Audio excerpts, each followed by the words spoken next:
हिंदी की online classes में आप सभी विद्यार्थियों का एक बार फिर से स्वागत है। आज हम एक नया अध्याय पढ़ेंगे, कक्षा 9 का माखनलाल चतुर्वेदी। इससे पूर्व हमने रसखान चैप्टर था वो कंप्लीट कर लिया था। आज हम माखनलाल चतुर्वेदी के जीवन परिचय और जो हमारे सिलेबस में दिया गया है उनका चैप्टर वो स्टार्ट करेंगे। उनकी कविता दी गई है कैदी और कोकिला, उसके बारे में जानेंगे। माखनलाल चतुर्वेदी के बारे में अगर हम बताएं तो माखनलाल चतुर्वेदी का जन्म मध्य प्रदेश के होशंगाबाद जिले के बाबई गांव में हुआ था सन 1889 में 89 में। मात्र 16 वर्ष की आयु में ही वे शिक्षक बने गए, मतलब 16 वर्ष की आयु में ही वो शिक्षक बन गए थे। बाद में अध्यापन कार्य छोड़ करके उन्होंने प्रभा नामक पत्रिका का संपादन शुरू कर दिया था। वे देशभक्त कवि थे और प्रखर पत्रकार भी थे, मतलब उनकी कविताओं में भी देशभक्ति झलकती है और वो अपने व्यक्तिगत जीवन में भी देशभक्ति का भाव रखते थे। उन्होंने कर्मवीर और प्रताप इन दो समाचार पत्रों का भी संपादन किया। सन 1968 में उनका देहांत हो गया था।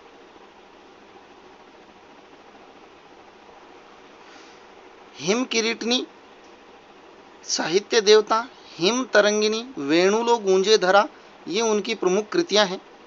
उन्हें पद्म भूषण एवं साहित्य अकादमी पुरस्कार से भी सम्मानित किया गया है। माखनलाल चतुर्वेदी की रचनाएं हैं वो राष्ट्रीय भावना से युक्त हैं, मतलब इनकी रचनाओं में देश प्रेम, आज़ादी, इनकी चर्चाएं आपको मिलेंगी।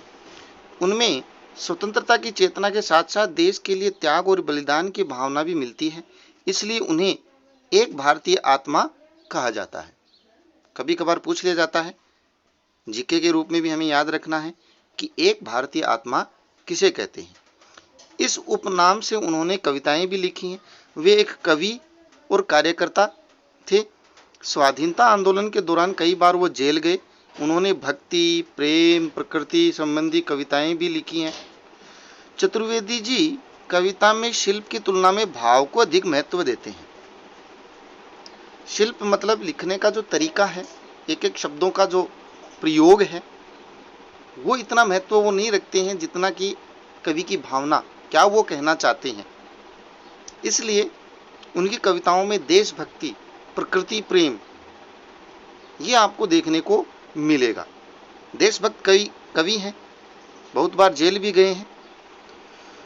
चतुर्वेदी जी की कविता में शिल्प की तुलना में भाव को अधिक महत्व मिलता ही है। उन्होंने परंपरागत छंदबद्ध, जैसे दोहा, चौपाई, सोरठा, कवित जो हमने पढ़े अभी तक, वो छंद में बद्ध कविता लिखने के आदि नहीं थे और वो लिखना भी नहीं चाहते थे कि जरूरी नहीं है छंद में बद्ध करके ही हम कविता लिखें। छंदबद्धता एवं तत्सम शब्दावली के स्थान पर बोलचाल की भाषा, आम बोलचाल की भाषा, खड़ी बोली भाषा, उर्दू, फारसी की भाषा, उन शब्दों का प्रयोग किया करते थे। मतलब हमें अपने विचार व्यक्त करने हैं, छंद से हमें कोई मतलब नहीं होना चाहिए। और कह सकते हैं कि वो मुक्त छंद जो होता है, जिसमें कोई भी किसी प्रकार का छंद प्रयोग नहीं लाया जाता है, तो मुक्तक छंद है वो प्रयोग करना चाहते थे, जिसमें विचार जरूरी होता है, कोई छंद, कोई दोहा जरूरी नहीं होता है। प्रस्तुत जो कविता है हमारी कैदी और कोकिल, उसमें उन्होंने क्या बतलाया है ये ध्यान रखने योग्य बात। एक कैदी है, एक कोयल है, ठीक है। ब्रितानी उपनिवेशवाद के शोषण तंत्र का बारीकी से विश्लेषण कर दिया कविता। ब्रितानी यानी ब्रिटिश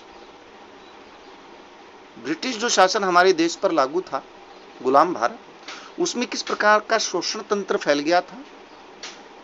राजनीतिक कैदी थे, उनका किस प्रकार से शोषण किया जाता था, जेल में उनके साथ कैसा व्यवहार किया जाता था, इसका वर्णन यह कविता करवाएगी आपको। यह बहुत ही लोकप्रिय कविता है। यह कविता भारतीय स्वाधीनता सेनानियों के साथ जेल में किए गए दुर्व्यवहारों, यातनाओं का मार्मिक साक्ष्य प्रस्तुत करती है कि किस प्रकार उस समय हमारे राजनीतिक कैदी जो जेल में बंद थे, उनके साथ किस प्रकार का व्यवहार करते थे अंग्रेज सैनिक, उनके अधिकारी।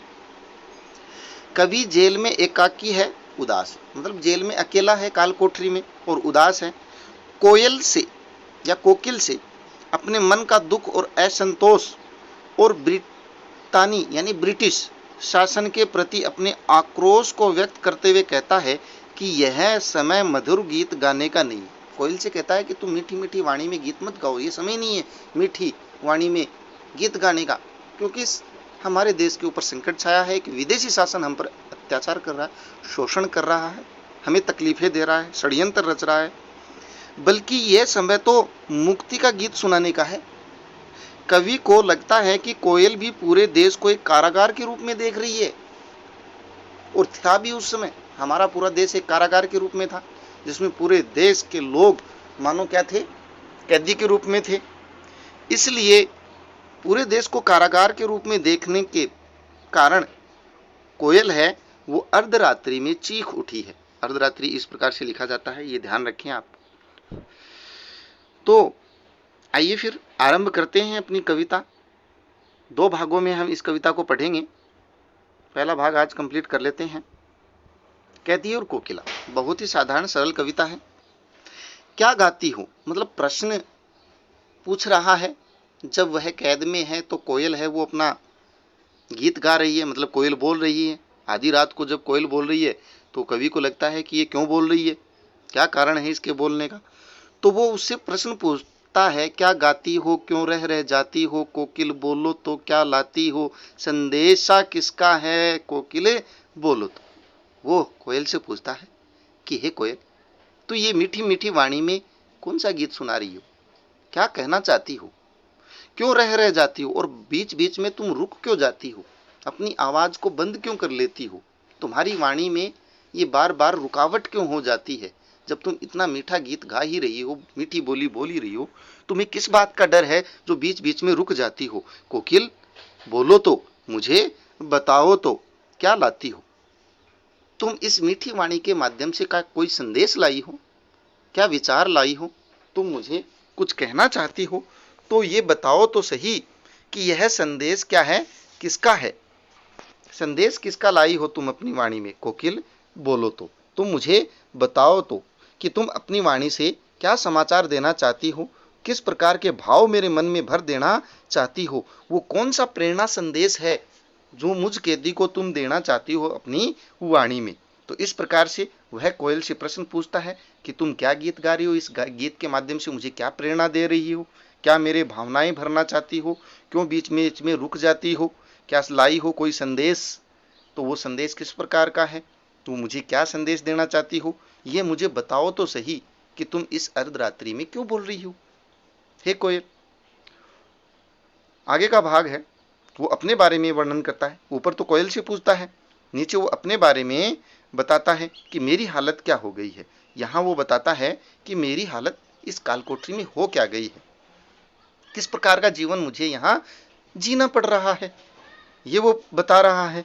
ऊंची काली दीवारों के घेरे में, डाकू चोरों बटमारों के डेरे में, जीने को देते नहीं पेट भर खाना, मरने भी देते नहीं तड़प रह जाना, जीवन पर अब दिन रात कड़ा पहरा है, शासन है या तम का प्रभाव गहरा है, हिमकर निराश कर चला रात भी काली, इस समय काली माँ मई जगी क्यों आली। आली यानी सखी, हे सखी, कोयल को वो सखी कह रहा कि हे सखी मेरी स्थिति कैसी है, ऊंची ऊंची काली काली दीवारों की में मैं कैद हूँ, चारों तरफ ऊंची ऊंची काली काली दीवारें हैं, उन दीवारों का घेरा है, उन दीवारों के घेरे में मैं कैद कर दिया गया हूँ, मैं राजनीतिक कैदी हूँ, स्वतंत्रता आंदोलन का कैदी हूँ, और मुझे इन ऊंची ऊंची दीवारों में कैद कर दिया गया है। किसके साथ, डाकुओं के साथ, चोरों के साथ, बटवार मतलब रास्ते में रोक करके बदमाशी करने वाले, रास्ते में किसी के साथ लूटपाट करने वाले बटमार होते हैं, उनके डेरे में, उनके समूह में मुझे कैद कर दिया गया है। जीने को नहीं देते, जीना नहीं देते मेरे को ढंग से, पेट भर खाना नहीं देते मुझे, मैं जी सकूं, भरपेट भोजन नहीं देते, तड़पा करके रखते हैं, मरने भी नहीं देते, मुझे मरने के लिए भी नहीं देते हैं, मर सकूं इसलिए थोड़ा थोड़ा खाना देते हैं, मेरी सांसें भी बंद नहीं होने देते, तड़प कर रह जाना, मैं इनके शोषण से बहुत ज़्यादा तड़प करे रह जाता हूँ, तड़पता हूँ इस जीवन में, परेशान हूँ, दुखी हूँ, जीवन पर अब दिन रात कड़ा पहरा है, मेरे जीवन पर ये अंग्रेज शासक कड़ा पहरा रखते हैं, अंग्रेज सैनिक बार बार कड़ी नजर रखते हैं, परेशान करते हुए। शासन है, ये कैसा शासन है? इसे शासन बोलते हैं या तम का, अंधकार का गहरा प्रभाव है? ये काला शासन है, ये कालिमामयी शासन है। और इस कालिमामय शासन का भयंकर प्रभाव हम लोगों पर, हम भारतवासियों पर डाल रखा है। इन अंग्रेज शासकों ने हिमकर निराश चला। हिमकर यानी चंद्रमा। चांद है वो भी निराश करके चला गया है। चांद जो आशा का प्रतीक होता है वो भी जा चुका है, क्योंकि रात काली है। तो चांद है वो भी मुझे निराश करके चला गया है। रात भी काली है, काली रात में मैं पूरी तरीके से क्या हो चुका हूं? निराश हो चुका हूं। चारों ओर मानो कालिमा का राज्य हो चुका है। चंद्रमा गायब है, रात घनी काली है, अर्थात मेरे मन में कोई आशा और कोई प्रेरणा का केंद्र नहीं बचा है। पूरी आशाएं मेरी क्या कर चुकी हैं? समाप्त हो चुकी हैं। इस काली रात में हे कोयल, क्योंकि कोयल भी क्या थी? काली थी। हे सखी, इस काली रात में, इस बुरे शासन वाली रात में तुम क्यों जगी हुई हो? तुम क्यों जगी हुई हो? क्यों बोल रही हो? क्या हमें जगाने आई हो? हमें प्रेरणा भरने आई हो? हे सखी, बताओ तो सही, हम बहुत दुखी हैं। हम राजनीतिक कैदियों को डाकुओं के साथ, चोरों के साथ, अपराधियों के साथ बंद कर दिया है कैद में। भरपेट खाना नहीं देते हैं, मरने नहीं देते हैं। हम यहाँ तड़प रहे हैं, दिन रात ये कड़ा पहरा रखते हैं। हमें सिपाही डराते हैं, धमकाते हैं, कड़ी नजर रखते हैं हम पर। आगे कवि कहता है, क्यों हुक पड़ी वेदना बोझ वाली सी, कोकिल बोलो तो क्या लूटा? क्या तुम्हारा कुछ लूट लिया है? तुम लुट गई हो कुछ? क्यों हुक पड़ी हो? इस रात के समय में, इस काली रात में तुम क्यों बोलने लग गई हो? हे कोयल, तुम मुझे बताओ तो सही कि तुम्हारे गले में ये वेदना, ये दुख, ये पीड़ा किस बात की है? क्यों तुम अपने मन से, अपनी वाणी से ये दुख प्रकट कर रही हो? हुक मतलब पीड़ा वाली आवाज, तुम अपनी वाणी से क्यों निकाल रही हो?